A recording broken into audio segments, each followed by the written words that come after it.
Selamat pagi, salam sejahtera. Isu hangat pagi ini, tersilap maklum keputusan negatif. Akhirnya satu keluarga positif COVID-19. Berita sepenuhnya, biarpun 2 kali melalui ujian saringan RT-PCR yang mana kedua-duanya menunjukkan keputusan negatif daripada virus COVID-19, rasa tidak sedap hati seorang wanita mendorong beliau mencari RT-K antibody di pasaran. Keputusannya, ujian serologi terhadap sampel darah itu menunjukkan terdapat perubahan kepada antibodi dirinya dan anak perempuannya yang membawa maksud ada tindak balas terhadap kehadiran virus berkenan.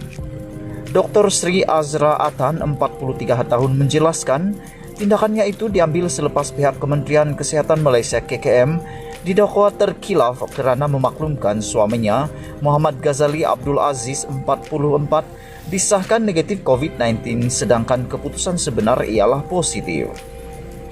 Suami saya sebenarnya telah dijangkiti ketika berada di ward Hospital Serdang. Suami saya tak mampu bergerak dari katil pun.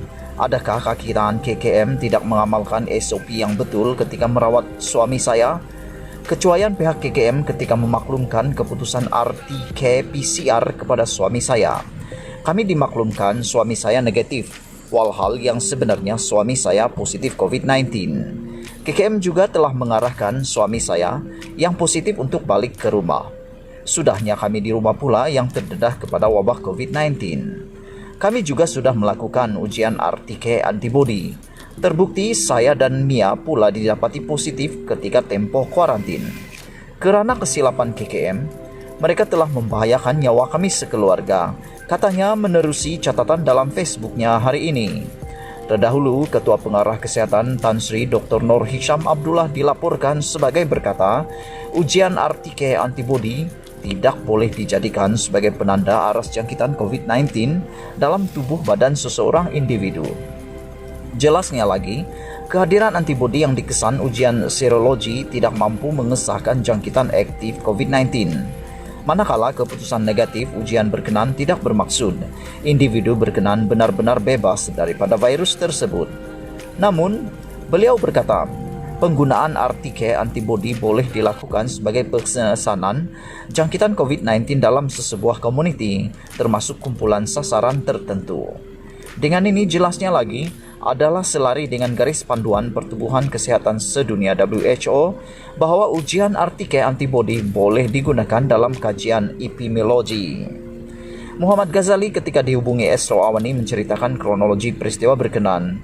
Bermula tarik beliau dimasukkan ke Hospital Serdang pada 7 Desember 2020 akibat jangkitan nanah pada bahagian pinggul. Setelah 2 hari dimasukkan ke ward, terdapat kes COVID-19 yang berlaku di ward berkenan dan ianya telah di-lockdown. Jadi saya dan pesakit tidak boleh ke mana-mana untuk mengelakkan daripada menjangkiti orang lain. Saya kemudiannya diarahkan untuk menjalani ujian saringan RT-K antigen pada 10 Desember. Lama-kelamaan jumlah pesakit dalam ward berkenan telah berkurang kerana keputusan swab mereka adalah negatif dan dibenarkan pulang untuk menjalani kuarantin di rumah. Ujian swab kedua ke atas saya dibuat pada 17 Desember dan sejurus selepas itu dibenarkan pulang bagi menjalani kuarantin di rumah pula, katanya lagi. Sebelum pulang, Muhammad Ghazali berkata, pihak KKM memaklumkan sekiranya tiada panggilan berkenan keputusan ujian saringan kedua, maka boleh datang terus ke Hospital Serdang untuk memotong gelang merah jambu di tangannya.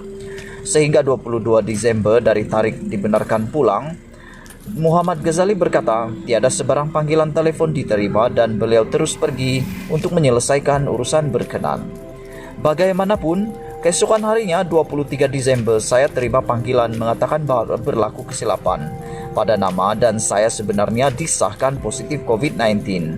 Saya dimaklumkan oleh dokter yang hendak membuat follow up mengenai penyakit awal saya. Jelas beliau lagi. Muhammad Ghazali berkata, sewaktu mendapatkan penjelasan tentang prosedur pemotongan gelang merah jambu itu, walaupun dirinya positif, beliau dimaklumkan terdapat kesilapan berlaku ketika saringan maklumat dan individu lain yang mempunyai nama sama sebenarnya disahkan positif. Walaupun dimaklumkan berlaku kesilapan pada nama, saya agak skeptikal sebab saya duduk di hadapannya petugas yang memotong gelang itu. Surat yang saya bawa semua ada maklumat terperinci, nama, nomor kad pengenalan, dan sebagainya. Saya nampak dia salin ke satu lagi surat pelepasan. Lepas tu dia gunting gelang di pergelangan tangan saya. Saya tak nampak yang dia cek betul-betul, katanya lagi. Pada keesokan harinya, 24 Desember, Muhammad Ghazali menerima panggilan memaklumkan beliau akan dibawa ke Hospital Sungai Buloh menggunakan van KKM untuk lawatan lanjut. Masa dia pukul 9 malam menggunakan van.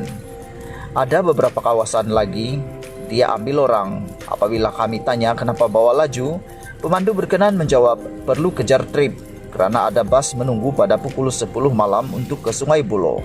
Sampai di Dewan di Kajang, bus tak ada, tetapi pukul 12 malam baru bus tiba. Lebih kurang pukul 1 pagi baru kami bergerak ke Hospital Sungai Buloh, katanya lagi. Dalam pada itu, Azra melalui catatan menegaskan beliau dan anak perempuannya telah dijangkiti virus berkenan kerana kekhilafan di peringkat KKM, sedangkan perkara itu boleh dielakkan. Ujarnya lagi, beliau akan membangkitkan perkara ini dalam pertemuan yang telah diaturkan dengan pihak KKM bagi mendapatkan penjelasan lanjut, terutamanya mengenai kesilapan yang membahayakan dirinya dan keluarga. Kita berbincang di saluran yang betul. Semoga yang senasib dengan saya tak perlu memaki hamun dan menyumpah serana KKM, katanya lagi. Menambah lanjut, sebagai rakyat Malaysia kita sepatutnya faham KKM sedang menggalas tugas yang sangat berat sekarang. Tetapi memahami tak bermaksud berdiam diri dan menerima sahaja penindasan terhadap kita. Kita berhak untuk mendapat layanan dan perhatian yang sewajarnya dari pihak KKM, katanya lagi.